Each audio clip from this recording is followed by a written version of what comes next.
Okay, so imagine this. What if someone just handed you a complete blueprint for the next 1,000 years of human history? I don't just mean a few predictions. I mean a detailed plan. That's exactly what we're diving into today. This is the preface to a document called The 800 Concepts, and its claims are, well, let's just say they're pretty ambitious. And boom, right out of the gate, it makes this absolutely stunning declaration. The next big era for humanity didn't start with some future event. It apparently started on January 1st, 2018. According to this text, we are already living in it. And that's really the core idea here, that a new age has already begun. So, the obvious question is, what's this new era supposed to look like? So, if this new era has already started, why doesn't everything feel totally different? Well, according to the preface, this isn't some overnight flip of a switch. Nope, it's a meticulously planned out journey, a path with very specific phases, all leading to one final destination. And here's the roadmap they lay out. The first 30 years, from 2018 all the way to 2048, are called the purification period. And just think about that phrasing for a second. It's not about tech or politics, it's about a purification of the mind. The text says this is when we get rid of all our old, outdated ways of thinking.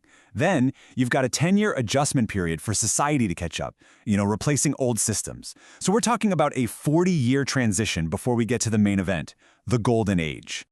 And this is what it's all supposed to lead to, a genuinely harmonious world, a world where all spiritual teachings are united, favorable weather all over the globe, and every single person is living in joy and freedom. A literal 1,000 years of peace. I mean, it is an incredibly utopian vision. But the text argues this isn't just some nice idea. It's actually a cosmic necessity. So why? Why does humanity need this huge 40-year overhaul? Well, to get the reasoning, the text tells us we need to zoom out, like way, way out.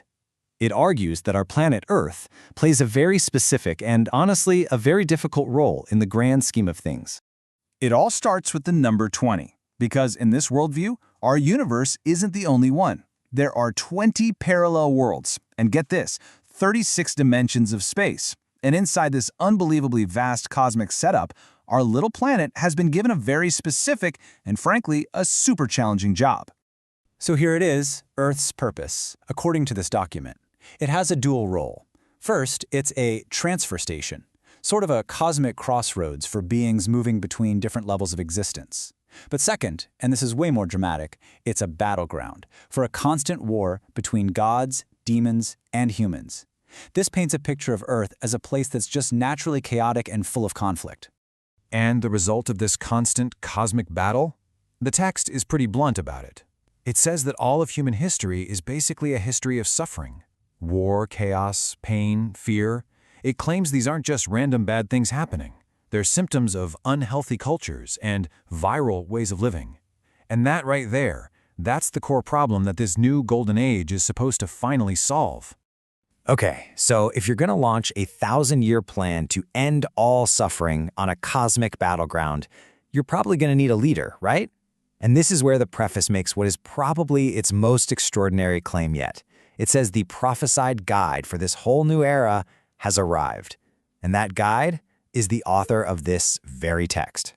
So yeah, this is the big question the text is building up to. Who on earth has the vision and the authority to lead all of humanity out of this long history of suffering and into a promised golden age? And the author gives the answer directly.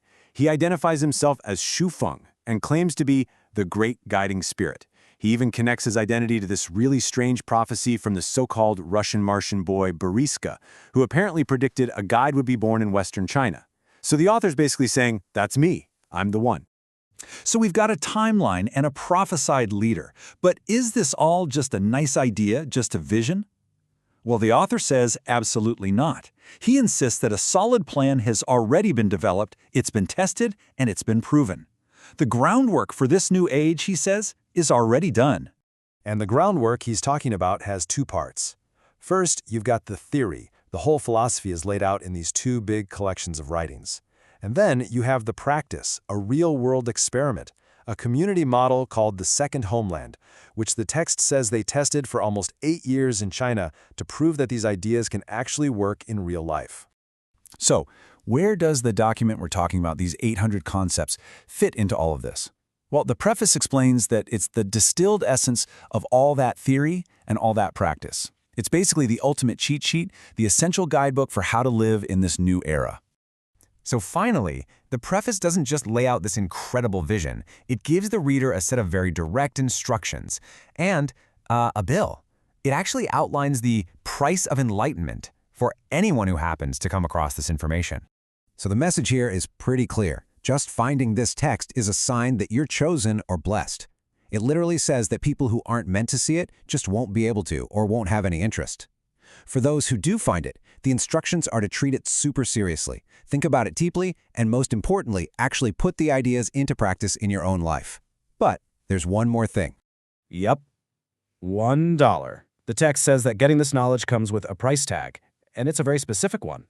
And that is the final instruction.